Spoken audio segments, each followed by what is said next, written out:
Auspicia este segmento AIPSA, Corredores de Granos.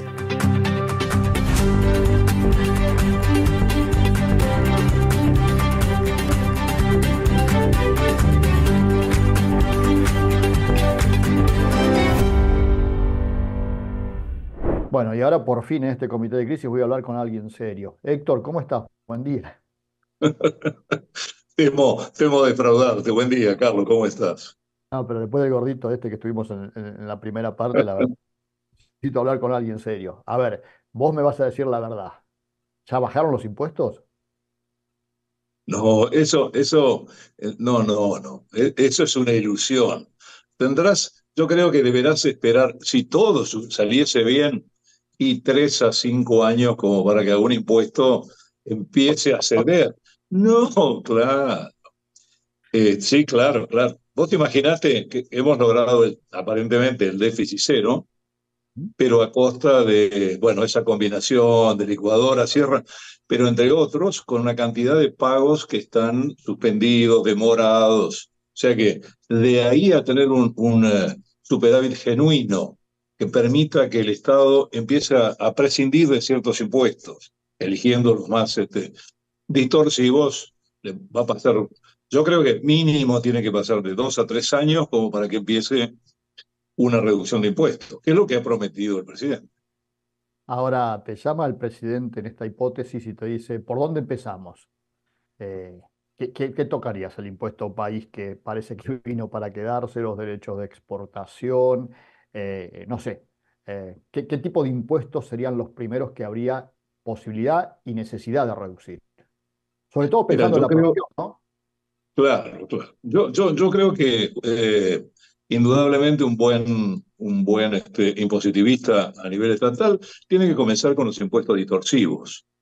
Y a cuáles llamamos distorsivos. Los derechos de exportación son, si no es el número uno, es el número dos, porque ahí están los tres, ¿no? El impuesto al país, el impuesto al cheque y los derechos de exportación, que participan más o menos en la recaudación fiscal. Eh, Creo que serían, el impuesto país probablemente, si se elimina la brecha, debería tender a desaparecer como tal. Ahora, los otros dos impuestos, el impuesto al cheque participa en el 7% de la recaudación y los derechos, el año pasado un 5% y en general está entre un 5 y un 7% el año pasado por el efecto de la sequía. Esos son los dos impuestos nacionales, o tres impuestos nacionales más distorsivos y a los primeros que hay que atacar. El impuesto a las ganancias es un impuesto progresivo, tiene que tener escalas genuinas y cifras ajustadas por inflación. El IVA es un impuesto al consumo.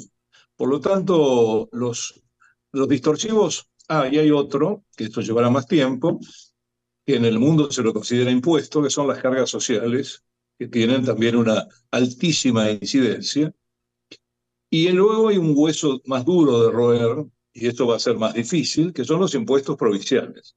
Y dentro de los provinciales, el impuesto a los ingresos brutos, otra especie de derecho de exportación, porque es absolutamente distorsivo, y un impuesto que está desde la época de la colonia, absurdo, que es el impuesto a los sellos.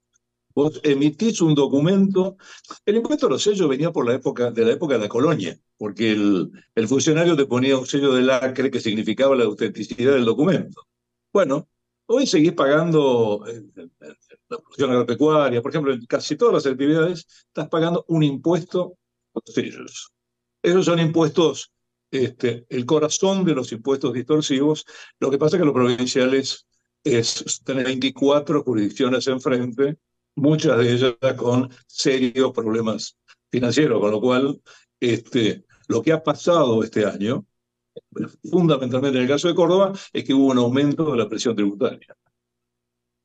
Ahora, vamos por parte. A ver, vos y yo nos conocemos hace mucho tiempo y nos acordamos seguramente, porque alguien nos contó, en la década de- en la Nuestro década, abuelo. en la década del 90 del siglo pasado, cuando había un ministro de Economía que se llamaba Domingo Cavallo, y te acordás que amenazó con quitar muchos de estos impuestos, y uno de esos era el impuesto a los sellos, ¿te acordás? Claro, Este, bueno, y no pudo. claro. Por lo Claro, pero tanto, espera, a ver, una nota entre paréntesis. Exactamente, yo creo que ha sido la modificación, el reordenamiento fiscal que hizo Domingo Cavallo deben haber sido de los más modernos que hemos tenido hasta el día de hoy. El que le sigue, en mi opinión, fue el de Macri, que también sucumbió. Lo que hizo Cavallo en el impuesto a los sellos lo derogó en el ámbito de la ciudad de Buenos Aires. Y efectivamente se cumplió. E invitó a las provincias a que derogaran el impuesto a los sellos. ¿Cuántas provincias lo acompañaron? Ninguna, bueno, ninguna. ninguna. Por eso te lo recordaba, porque ya hubo muchos intentos. Lo que pasa es que como la gente, nosotros somos jóvenes, no nos lo contaron. En la década del 90 hubo muchos intentos como eso. Por eso ahí la gente cuando vos decís no va a pasar, no te cree porque no va a pasar. Otra cosa, las escalas de ganancias. Dijiste escalas de ganancias bien conformadas. ¿Qué significa exactamente eso? Porque ahora está el debate. Claro, el problema que tenés, el Estado te recauda de forma nominal con la alícuota, ¿no? El porcentaje sobre tus ingresos. Pero si en el caso de las personas físicas, el mínimo no imponible, las deducciones especiales, no te las actualiza al mismo ritmo que la inflación, lo que te empieza a aumentar la alícuota en forma indirecta por ese no reconocimiento de la inflación. Eso es lo que distorsiona y se convirtió, y fíjate vos, el final del gobierno anterior tomaron cualquier medida, en lugar de tomar las medidas de fondo, que es adecuar todas estas escalas para que exista una progresividad real, dejaron histórica, sacaron la cuarta categoría. Esto, el gobierno está haciendo en su proyecto ahora de la cuarta categoría un mejoramiento en este sinceramiento de las escalas. Porque las escalas lo que determinan, por ejemplo, personas físicas, vos, según sean tus ingresos, tenés una escala con una alícuota diferente, llegando a un tope del 35%. Si yo no te actualizo las escalas, casi cualquier ingreso paga el 35%. Esto es lo que yo te digo, aumentar las escalas para que sea efectivamente progresivo. Que entonces el 35% sean altos ingresos y los demás a alícuotas menores. Agroeducación te invita a participar del curso de posgrado en agronegocios, presencial, a distancia y en diferido, dictado por los principales referentes del sector. Para charlar de todo lo que van a ser los contenidos en cuestión, toda la temática que tiene que ver con el apasionante negocio de la agricultura en un contexto argentino que cuando te aprendes la respuesta te cambia las preguntas. Sé parte de Agroeducación, la comunidad de negocios del agro. www.agroeducacion.com. Ahora, viendo la situación de la economía argentina recurrente, ¿sería posible establecer una escala que se modifique automáticamente mes a mes o eso es imposible en cuestiones impositivas? No, en ganancias el proyecto que está incluido en lo que está discutiéndose hoy en comisiones, incluye una actualización por IPC. Eso tiende, lo que va a hacer ahora es la discusión sobre las escalas, porque esto, finalmente, vos sabés que el impuesto a las ganancias es un impuesto coparticipable, entonces los gobernadores acá tienen mucho interés en si las escalas son más o menos genuinas, sinceras, en términos de poder adquisitivo, la actualización por IPC justamente corregiría esta distorsión, que es una distorsión solamente con fines recaudatorios que ha ocurrido en el pasado. Sí, Otra, yo creo que debería ser así. Para que un otra sistema cosa, tienda a ser sano, debe ser así. otra cosa que compartieron nuestros abuelos allá lejos y hace tiempo fue la generalización del IVA, ¿te acordás? Que también trajo sus grandes discusiones, y particularmente en nuestro sector. Ahora tenemos un IVA general y una alícuota casi general. Sin embargo, yo, por ejemplo, que estoy en España, habrás visto, y lo conoces muy bien también, hay IVAs diferenciales para todas las actividades. ¿Eso es una tontería o sería posible? Acá hay IVAs del 3 al 21%. Depende la actividad en la cual participes, pagas un IVA o pagas otro. Los alimentos, por ejemplo, aquí todos tienen un IVA mucho más bajo que el IVA general. Mira, yo creo que eso en el corto plazo no creo que sea factible, porque tenés, además de la madurez fiscal que han tenido a través de sucesivas experiencias los países europeos y americanos, y el gobierno americano, tenés un sistema mucho menos evasivo. Nosotros tenemos casi un 48% de evasión, o sea que tenés que tener mucho cuidado. Yo creo que eso, y además, dada la participación que tiene hoy del IVA en la recaudación, es mayoritario. Cargas sociales, IVA y ganancias son los mayores aportantes de ingresos. No, yo no lo veo en el corto plazo. Es cierto que, por ejemplo, en nuestro sector es responsable de la acumulación de saldos a favor. Vos sabés que el productor vende con el 50% de la alícuota general y tiene la mayor parte de sus insumos, labores a la alícuota general. Ahí lo que probablemente se logre son sistemas de devolución o utilización de esos saldos a favor más ágiles que hoy. Porque si no, lo que ocurre es que el productor, el operador en general, ¿no? Pero el productor principalmente, parte de su capital de trabajo se lo cede a tasa cero al Estado a través de acumulación de saldos. Pero yo creo que eso va a ser para una segunda etapa, probablemente o tercera etapa en la maduración fiscal. Héctor, ¿el blanqueo ayuda? Mira, eso también nos contó, me acuerdo cuando contó a nuestros abuelos. Cada crisis trajo, a que no sabe qué trajo, una moratoria y un blanqueo. Claro, vos tenés que hacer las dos cosas. Esto, digamos, este blanqueo tampoco es criticado por nadie. Vos necesitas, hay mucho dinero en la marginalidad, en la economía marginal, y vos necesitas que se incorpore, y también el contribuyente, que se incorpore a la economía formal. Y las moratorias son porque la situación de la estrechez crediticia y financiera de casi todas las pymes requiere que esos pasivos acumulados puedan ser incorporados en una moratoria, que es una buena moratoria. Incluso tiene un atractivo, no es diferente a las otras. El atractivo que tiene es que si vos haces un pago al contado, por ejemplo, que no los tuvieron las anteriores, te bonifican el 50% de los intereses.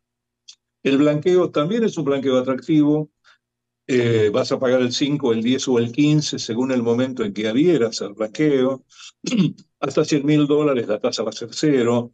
Si los bienes los afectás en cuentas que va a reglamentar el Poder Ejecutivo, también la alícuota va a ser cero.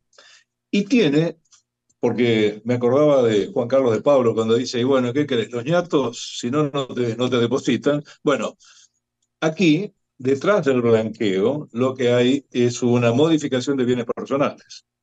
¿Pero por qué? Porque el que se quemó con leche llora. Ve una vaca y llora, dice el dicho. Claro, el blanqueo de Macri, que fue el más grande del mundo y súper exitoso, ni bien entramos, le pusieron candado a la puerta de entrada.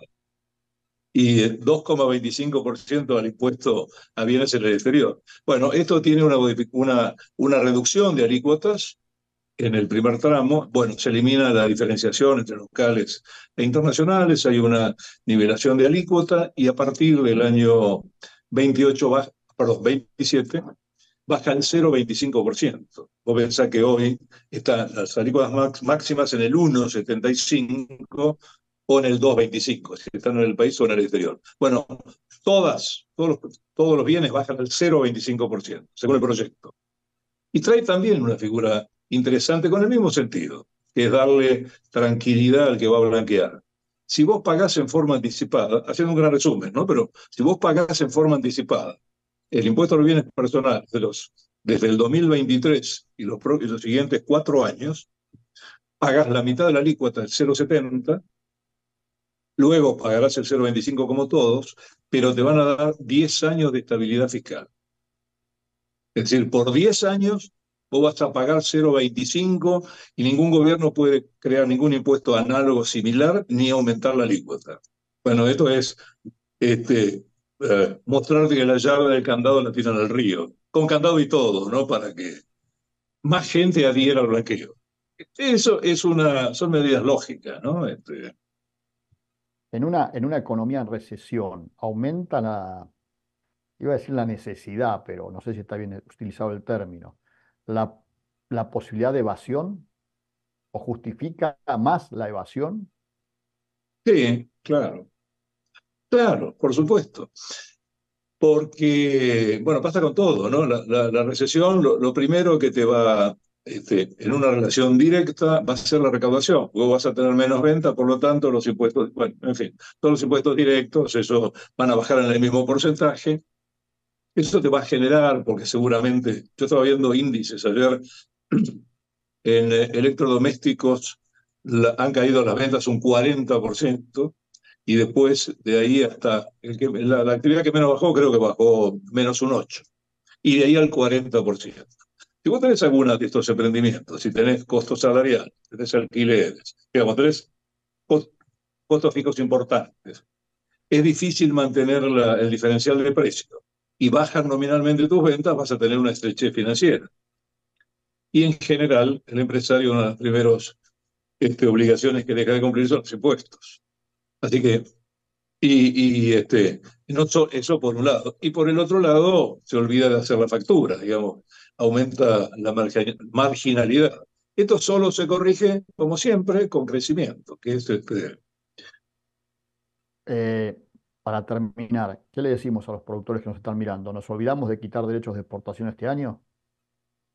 No, eso sí, eso yo me olvidaría decididamente. Sí, no hay ninguna, yo creo que no hay ninguna posibilidad, salvo alguna negociación de algún derecho regional que ya no haya sido acordado, contentos que no haya sido aumentado, y yo tendría mucho cuidado con la planificación fiscal, porque la corrección de precios relativos, una inflación muy alta, dólares que han quedado congelados, todo esto produce un efecto sobre los patrimonios muy importante, y yo recomendaría hacer prebalances para ver cómo está marchando la obligación fiscal de acuerdo al aumento del año para tomar alguna medida coercitiva.